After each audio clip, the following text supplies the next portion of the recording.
Hi, and welcome to Penetration Testing for Healthcare. I'm Angelique Cater, and thank you for joining me on this rollercoaster ride through security pen testing in the healthcare sector. A little bit about myself. I'm an ethical hacker, bug bounty hunter, Linux engineer, and Microsoft Solutions expert, and I have over 20 years of hacking experience.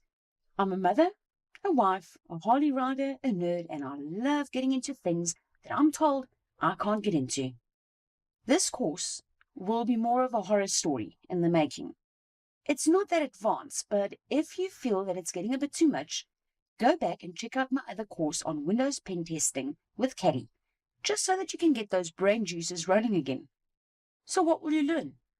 In section 1, we will discuss the importance of testing healthcare systems. We will have a look at the key areas of what you need to focus on. In section 2, we will have a look at the weakest link in section 3, and in section 4, we're going to break some stuff. What you will need for the labs? You don't need anything extreme here. The basics will do just fine.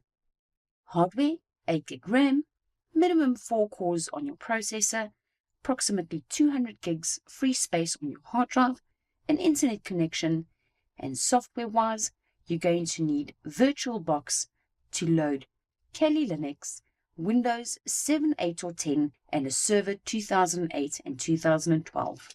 Please bear in mind that the older the system, the easier it's going to be for you to hack into these machines.